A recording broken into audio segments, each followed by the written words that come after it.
is Shannon Marie Beasley, and I've been involved for about a year now. The Miller's daughter, I'll call her Mistress Miller, she was given a very impossible obstacle. She had to spin straw into gold or die. And I feel like having cancer twice, that was impossible. And so I feel like my second journey with cancer, through the support of my Richmond girls at Here for the Girls, I feel like they have helped me to really overcome this and will walk alongside me in this journey. My name is Samantha Van Nelson, and I've been involved with Here for the Girls since May 2017. But looking at the character of Red Riding Hood, what comes to mind most is her fearlessness, her confidence, and she just had an attitude about herself to do good. My name is Deborah Carter. I was diagnosed with breast cancer when I was 29 years old. My horse is one of the more important things in my life. It's pretty much the only thing that got me up and got me out of bed during a year of treatment. In the story, the talking horse saved the princess's life, and in a way, Jacob kind of saved me from myself. Maleficent was not initially a villain, but there's always something that happens in your life that makes you not really turn evil, but there's something that could happen to you that may change your outlook on life. I do look at things differently. You know, you're not as judgmental of people because you don't really know what they've been through. I was visiting my reconstruction surgeon, and one of my last visits, the nurse handed me a brochure. Laura Miller was one of the girls who was with Beyond Boobs at the time, and she told me about the retreat, and she said it's an absolute must, you have to sign up. And she said, I think you really should do this. And I signed up, and that was my first encounter with Here for the Girls and Beyond Boobs. My first experience with Here for the Girls was actually at the retreat here in Sandbridge last May. I was having a double mastectomy at the time, and so I came to my first retreat, and I found that it was a weekend of healing, tremendous healing. My daughter knew someone that was involved with Here for the Girls. When she talked to Natalie about me, Natalie mentioned the group and took me to my first meeting. I wasn't a part when I was going through chemo, but then after chemo, I just kind of felt lost, and that's when I found Here for the Girls, and I'm so glad that I did. I can't imagine not having Here for the Girls. It helped me find myself again. My full name is Kendall Lanois, and I've been with Here for the Girls for just over 3 years. I relate to Gretel because at the beginning they immediately had to adapt because the birds came and ate the breadcrumbs. So it's kind of like evolving like a cancer journey. The reality of it, everything changes and you can't get comfortable with anything because you're waiting for test results. They're gonna come back completely different than you thought. My name's Virginia Marsh, and I've been with Here for the Girls for a little over a year. All my life I've really struggled with my image. So when they told me I was going to be Beauty, I was like, really? That's like the last character I would have picked for me. And then I started thinking about it, and that's really like the beast in my life. I see Belle as an incredibly strong woman, and she's fiercely loyal, and she sees beyond the image, and she sees the beauty within. So that's what I kind of hold on to, is that it's not just the outside, it's everything. I'm Raquel Gilbreth, and I first got involved with Here for the Girls late 2013.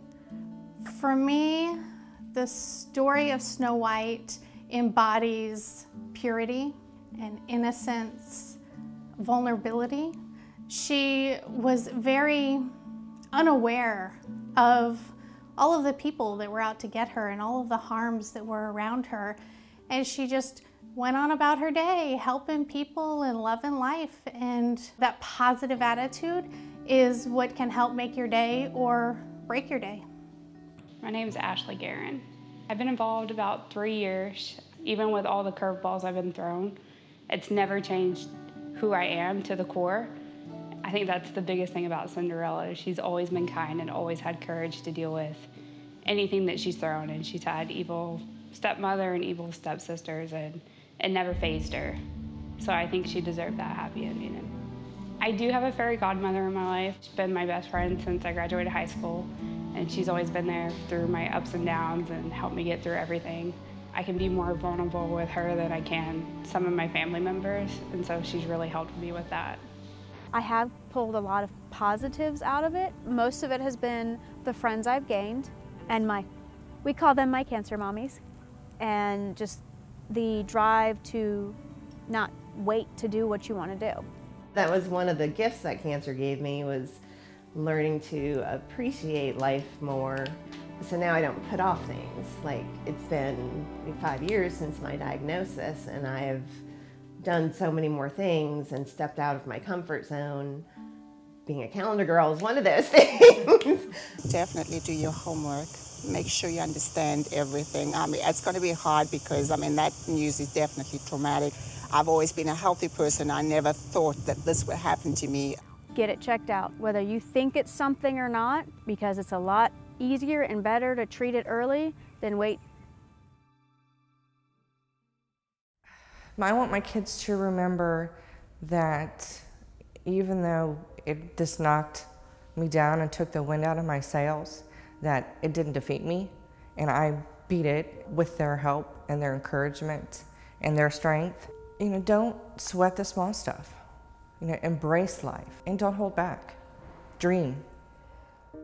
My name's Michelle Fall, and I've been a part of Here for the Girls for a little over 4 years. Prior to cancer, I felt like that I was sleeping through life. I was a mom of 3, I was busy, I was, running around all the time. I was putting off a lot of things for tomorrow. It didn't dawn on me that there might not be a tomorrow. I think I was drawn to the story of Rapunzel because of the hair. In the African-American community, so hair has always been a big thing. And so before I was diagnosed, I always had, I had locks, I had long hair, I shaved it off, I'd wear it in so many different ways. But when I was diagnosed and realized I had to go through chemo, that was the thing that scared me the most, was losing my hair. And then once I shaved my hair, I was like, I kind of like it. So I've been shaving it ever since. And then once it was gone, I realized I was going to be okay. And even now, I kind of remember it when I'm anxious about something. I'm like, remember your hair. That was the thing you were most worried about, and I'm still bald. So it kind of helps me remember that you never know how the story's going to turn out. Kind of talked my surgeon into the double mastectomy, and I remember telling him I've got to be comfortable with myself. If I'm going to get healthy and I'm going to have reconstruction, I need to be comfortable with myself. There's no putting me back to where I was. All of a sudden I accepted myself the way I was before. But, just learning to accept the new me and finding beauty in that. The journey, after I got educated on, what I was going through and did my own research, I just decided to change my attitude about, what I was dealing with. Some days I still cry, but I said, you know what? I just got to do what I got to do. I felt bad a lot of days, but I still worked. I went to work every day, and I just said, I'm just not going to allow it to beat me. I'm just not. I've had cancer since I was 16, so it's been kind of an everyday normal for my family. Cancer doesn't stop me from doing anything I love. My name is Laura Williams, and I've been with Here for the Girls for 2 years. I've always been described as a very independent person, taking care of myself and doing what I need to do for myself. So it was difficult to reach out to people. It still is at times, because I know my personality and doing a lot to take care of myself. I also feel the need to help people so that they know that they don't have to be alone and they don't have to be that independent, strong person all the time, that they can reach out to others. My name is Janice White.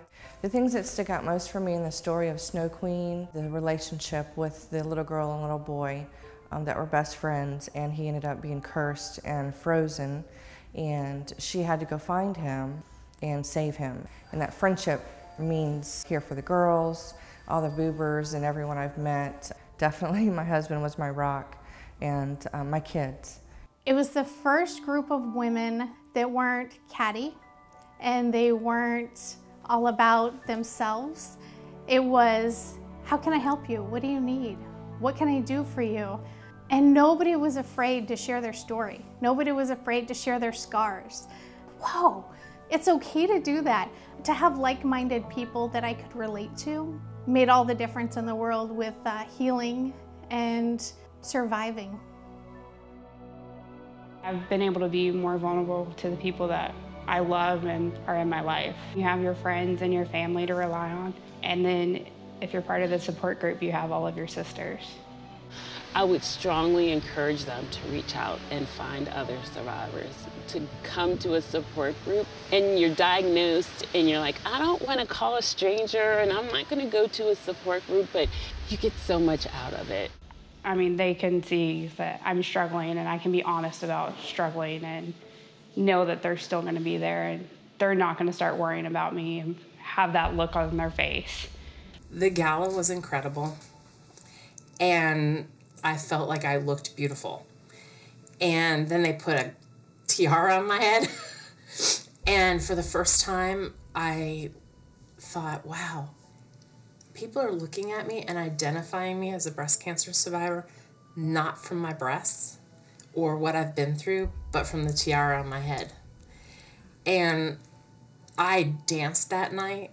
I was free that night. I felt like all the filters had been lifted from me and I could just be who I was and have fun. And my daughter was there with me. I think I've ruined prom for the rest of her life.